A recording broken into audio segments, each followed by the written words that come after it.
बेटा, कैसे हैं आप? देख रहे हैं आपका अपना YouTube channel math with Savita Deswal और मैं हूं सविता देसवाल। तो बेटा आज हम शुरू करते हैं कक्षा 8 की प्रश्नावली 2.1। तो कक्षा 8 का जो हमारा सेकंड चैप्टर है वो क्या है बेटा? वो है एक चर वाले रैखिक समीकरण। अब हमें ये पता होना चाहिए कि समीकरण किसको कहते हैं, एक चर वाले कौन से होते हैं, चर क्या होता है, ये सब हमें पता होना चाहिए। वैसे तो हम पहले पढ़ चुके हैं इनके बारे में, लेकिन फिर भी मैं आपको थोड़ा सा बता देती हूँ। बेटा हमारे पास किसी भी समीकरण को बनाने के लिए दोनों चीजों की आवश्यकता होती है, चर और अचर। जैसे मान लिया मैंने ये बनाया 2x जमा 3। अब इसमें जो 2 है वो है हमारा चर, सॉरी अचर। अचर मतलब जिसका मान बदलता नहीं है, जो स्थिर रहता है। और x क्या है? x है चर, यानी जिसका मान जो है वो ऊपर नीचे होता रहता है, चेंज होता रहता है, बदलता रहता है, उसको हम क्या कहते हैं? चर कहते हैं बेटा। तो ये जो 2x जमा 3 है ये क्या है? हमारा एक बीजीय व्यंजक है। क्या है ये? एक बीजीय व्यंजक जिसमें चर और अचर दोनों होते हैं, वो क्या होता है? बीजीय व्यंजक होता है। अगर हम इसमें बराबर का निशान लगा देते हैं, मान लिया बराबर है 15, अगर हम बीच में बराबर का निशान लगा देते हैं बेटे, इक्वल टू का साइन लगाते हैं, तो ये क्या बन जाता है? एक समीकरण बन जाता है, इक्वेशन बन जाती है।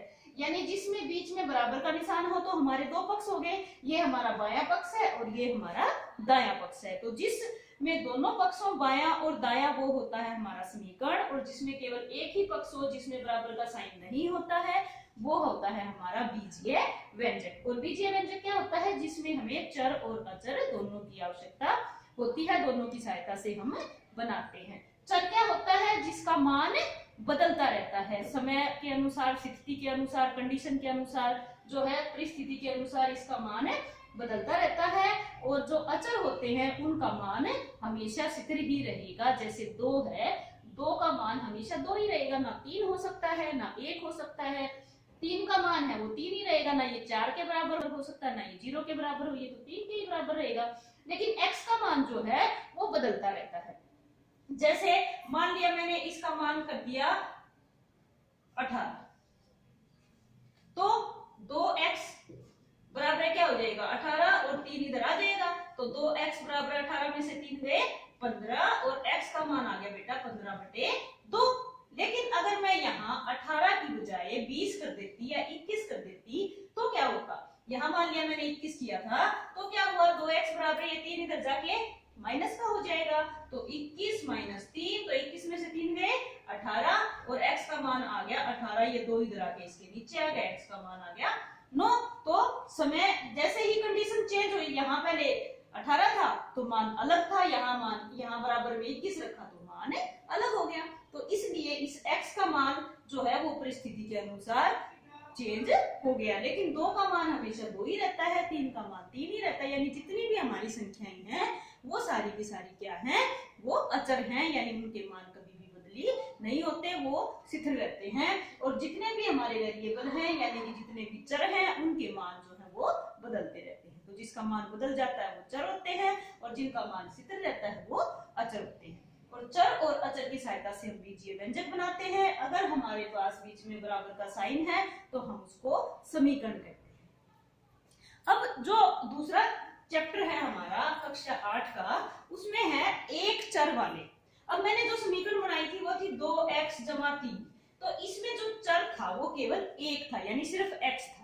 अगर मैं इसको यूं बनाती 2x जमा 3y बराबर है 18, कुछ भी, तो यहाँ पे x और y दो क्या हो गए? हमारे चर हो गए। तो ये क्या हो जाएगा? 2 चर वाला समीकरण हो जाएगा। जबकि हमने क्या पढ़ना है? एक चर वाले समीकरण।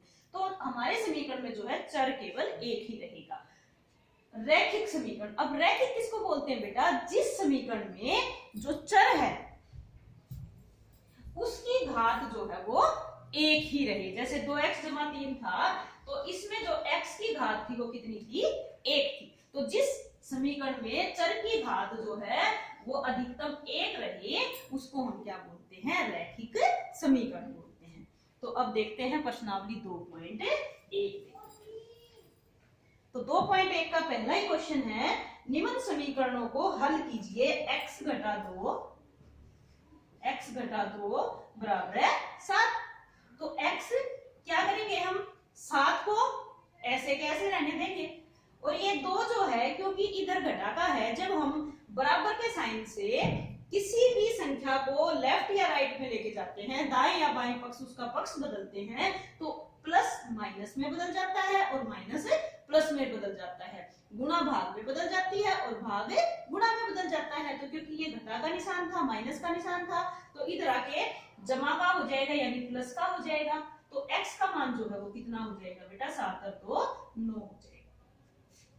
सेकंड क्वेश्चन है, सेकंड क्वेश्चन है y जमा 3 बराबर है 10। तो इसमें भी क्या करेंगे हमें, क्योंकि y जो हमारा चर होता है उसका मान निकालना होता है, तो y को यही रखेंगे, बराबर के साइन से इधर जो भी कुछ है उसको यूं का यूं लिखेंगे, और ये 3 इधर जमा का है तो उधर जाके इसका साइन चेंज हो जाएगा, जमा का क्या हो जाएगा, घटा हो जाएगा, माइनस हो जाएगा। तो y बराबर कितना हो गया, 10 में से 3 गए 7। थर्ड क्वेश्चन है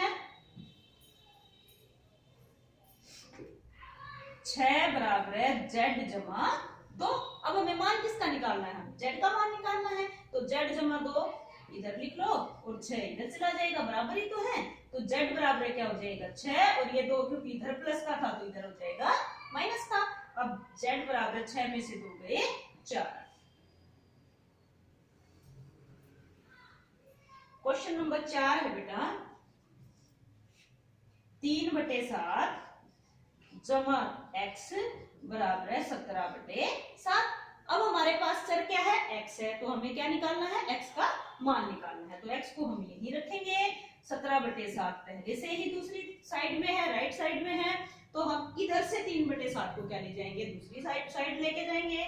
इधर क्योंकि ये जमा का था तो उधर जाके क्या हो जाएगा, ये घटा का हो जाएगा 3/7। तो x बराबर क्या हो जाएगा बेटा, अब जब हर बराबर होते हैं तो हमें लघुत्तम लेने की आवश्यकता नहीं होती। 17 में से 3 गए 14 और बटे 7, 7 एकम 7, 7 दूनी 14 और x का मान आ गया 2। नेक्स्ट क्वेश्चन है बेटा 6x बराबर है 12। अब यहां भी हमें किसका मान निकालना है, चर क्या है हमारा, x है, तो x बराबर क्या आ जाएगा 12, तो पहले ही राइट साइड में है, पहले ही दाईं तरफ है, तो 12 को ऐसे कैसे लिखेंगे। अब जो 6 था वो x के साथ क्या था, गुणा में था। अब जो गुणा था वो किस में बदलता था, भाग में बदलता था, तो ये 6 इधर आके कहां चला जाएगा, भाग में चला जाएगा। 6 एकम 6, 6 दूनी 12, तो x का मान कितना आ गया, 2 आ गया। क्वेश्चन नंबर 6 है t/5 बराबर है 10। अब हमें किसका मान निकालना, चर क्या है हमारे पास, यहाँ है चर हमारे पास t, तो t बराबर क्या हो जाएगा 10, पहले ही दाईं तरफ है, 5 क्योंकि इधर भाग में था तो उधर जाके भाग किस में बदल जाता है, गुणा में, भाग किस में बदलता है, गुणा में, तो t बराबर क्या हो जाएगा 10 पंजे 50 हो जाएगा। नेक्स्ट क्वेश्चन है बेटा क्वेश्चन नंबर 7 2x/3 बराबर है 18।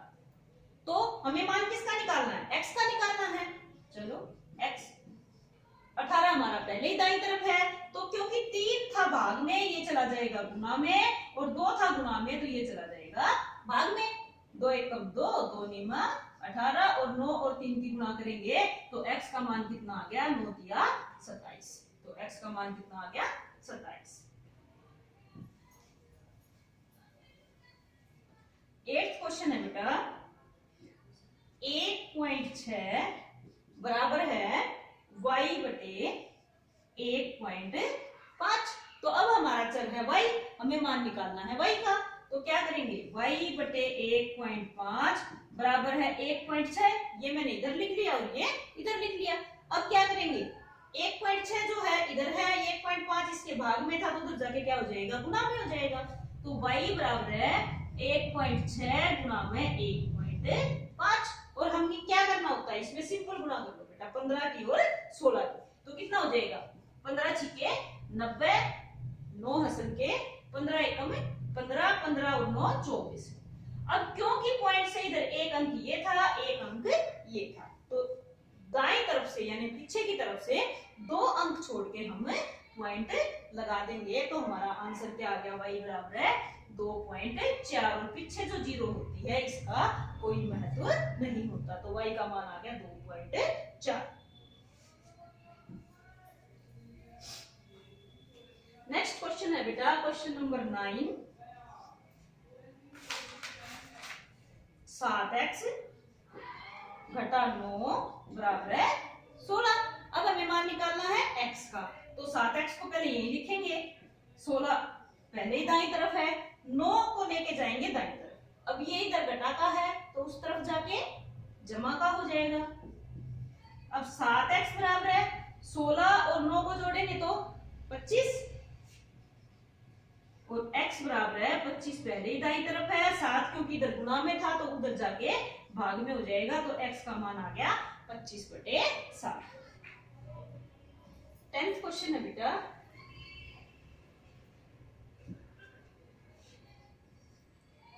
14y घटा में 8 बराबर है 13। मान किसका निकालना है, y का, तो पहले y वाले को यहीं रखो, 14y बराबर है 13। दाईं तरफ 13 था उसको लिख लिया। अब ये 8 कहां जाएगा, दाईं तरफ जाएगा, इधर घटा का है उधर जाके जमा का हो जाएगा, तो 14y बराबर है 13 और 8 21, और y बराबर है बेटा 21/14, तो 7 तिया 21 और 7 दूनी 14। y का मान कितना आ गया हमारा 3/2। Got it. तो नेक्स्ट क्वेश्चन की तरफ चलते हैं बेटा।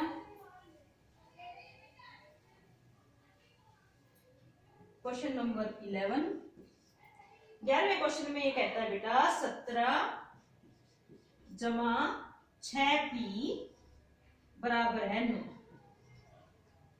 किसका मान निकालना है, हमें मान निकालना है p का, तो p वाली संख्या को पहले यहीं रखो, 6p बराबर है 9, तो 17 क्योंकि इसके जमा में था, ये निशान नहीं देखना आपने, आगे वाला देखना है कि ये प्लस का है या माइनस का। अब ये 17 क्योंकि प्लस का था तो उधर जाके हो गया माइनस का, 6p बराबर है, अब 17 थे माइनस के, 9 थे जमा के। अब कौन सा बड़ा है, कौन सा बड़ा होता है उसमें से छोटे वाले को घटा देते हैं। अब घटाएंगे तो 17 में से 9 गए, 8 बच गए।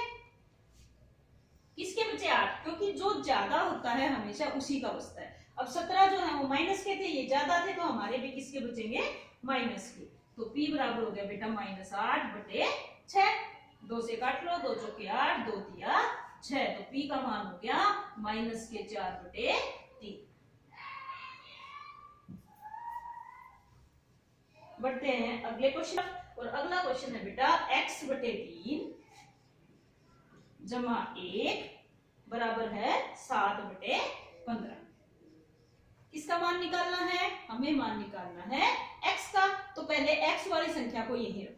अब x/3 बराबर था 7/15। अब ये एक इधर क्या है, जमा का, उधर जाके क्या हो जाएगा, घटा।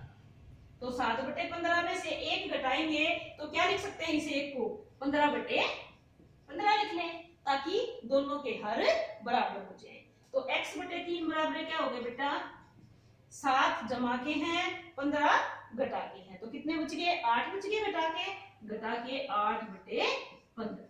अब जमा के 7/15 में से घटा के 15/15 को हम घटा रहे हैं, तो 15 क्या आ गया, लघुत्तम आ गया, तो ये ज्यादा है ना माइनस का, तो माइनस के 8/15। तो x बराबर क्या हो गया, -8/15 पहले ही उस साइड में है, 3 इधर बटे में था तो उधर जाके गुणा में हो जाएगा, 3 एक कम 3 और 3 पंजे 15, तो x का मान आ गया बेटा -8/5। ठीक है, तो ये थी बेटा आपकी कक्षा 8 प्रश्नावली 2.1। तो बेटा आपको उम्मीद है मुझे आराम से समझ में आ गई होगी। और अब आपको क्या करना है, जिसने भी चैनल को सब्सक्राइब नहीं किया है, सबसे पहले चैनल को सब्सक्राइब करना है, बेल आइकन को जरूर दबाना है, और शेयर भी अपने दोस्तों के पास जरूर करना है, ताकि सभी इसका लाभ उठा सकें। चलो बाय।